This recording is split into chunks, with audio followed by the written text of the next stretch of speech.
89.77.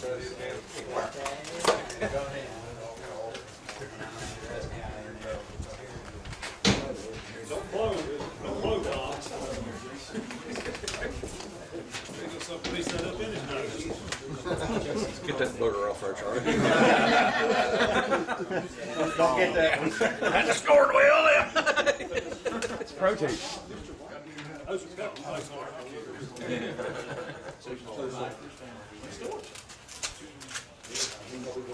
Charles, that's a beautiful box. It is beautiful. Yes, sir.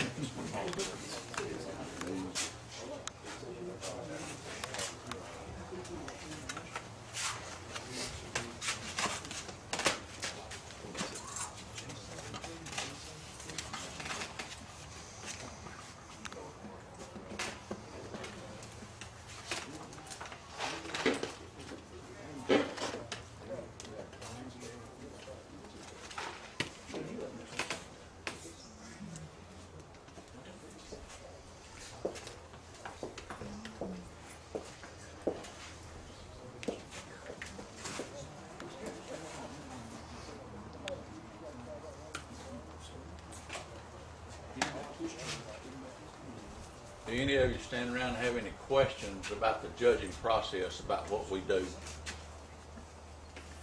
Is it legal to put a bone in the box? Only one. You better not, because it's going to look ugly. Well, I just wondered, I mean, some organizations have a rule against it. I didn't know if KCBS had a rule. No, we don't have a rule. SCBA. I didn't know We if don't they had a rule about that or against it. not. It just wouldn't help you with it. Jack made It's going to look ugly because I'll give you a good example. Jack experimented Jack experimented with that. at best of the best. Oh, sorry.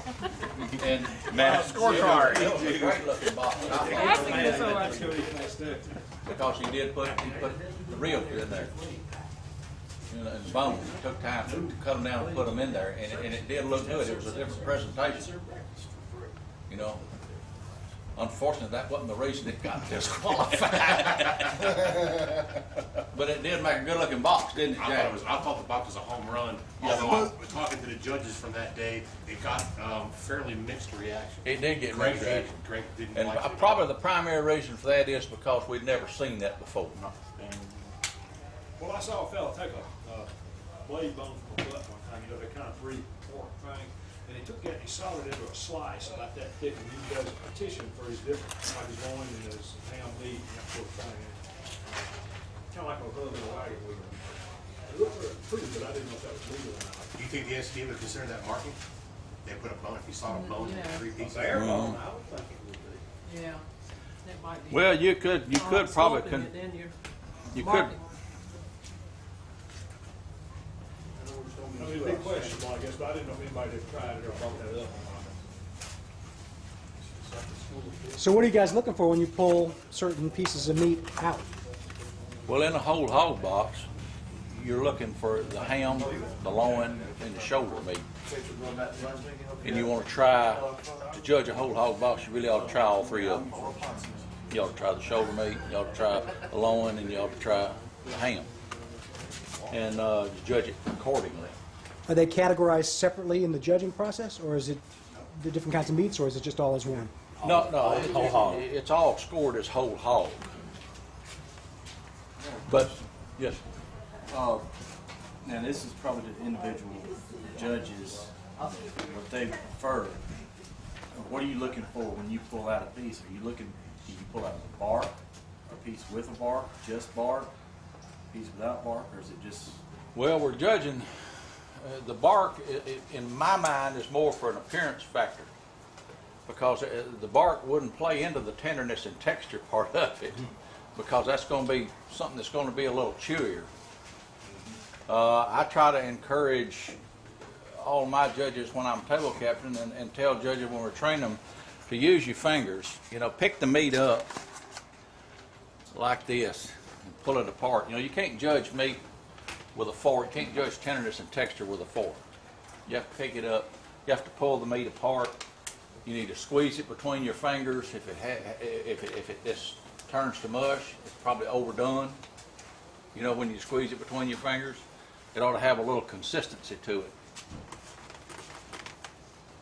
Where's my runner? You pull out several samples of it from different places just to get the differences. You don't want to base your opinion just on one thing that you pull out. You want, especially in a whole hog box, you want to try to get a general variety. And the tenderloin normally is something that can really dry out on you quickly. So if you don't think it's that good, don't put it in the box. If you think it's overcooked, don't put it in the box. Every part of that box is up for scrutiny, and if you put separate sections in there, you're really mandated to check each section of it, because one could bring the other one down instead of bringing the other one up. You may have a good pull, but the loin may be tough and dry. And then obviously that lowers the sealing factor of your scoring. It can't possibly get a perfect score. It's just another aspect of that sample. Everything in that box is up for scrutiny. And instead of saying, well, the pull will bring up, nothing brings up the score.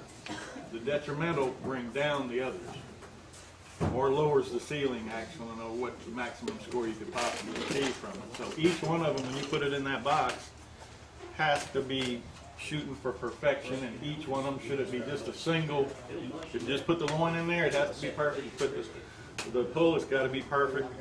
And not saying that everything has to be perfect, but you use that as what you're attempting to do, is provide us with your best sample entry and the quality and the uniqueness of your preparation, seasoning, sauce, and techniques. What are each of the criterias? Appearance, Aroma, tenderness, texture, texture, taste, and then the overall impression. One of the things, and Jack brought this up this morning when he was in here, when you were talking about building the butt box this morning, about chopping. I would discourage any of you to do a real fine chop in a turn-in box, We eat with fingers. because we're judging with fingers. It's hard to judge the tenderness and the texture of the chopped. The more you work with barbecue and handle it, the mushier it's going to get. The more you chop it, the more you mix it, the more you do with it, the mushier it's going to get. So you want to be real careful in the preparation of your box, and try to leave some longer pieces in there. If you want to just do a rough chop on it, you know, that's fine. But like you said, you know, when you get up in the morning, you hear the boys going, and you've got this beating it to death, you know you got a good shot at winning. But we have to be able, as judges, to handle the meat. Now, if you're selling it, you know, by the pound, that's one thing, you know, to the general public. But from an aspect of competition and judging, then we need pieces in the box, like Jack was telling you this morning, that's big enough to handle, that we can pull apart. We can judge the tenderness and the texture. This is a good piece of meat right here. Mm-hmm. This, never mind. Yeah, you get some of this, like in an ice box, real small pieces. It's hard to judge the texture and tenderness on that when you can't pull it apart when it's real small pieces. Okay, this is the last box, 8978.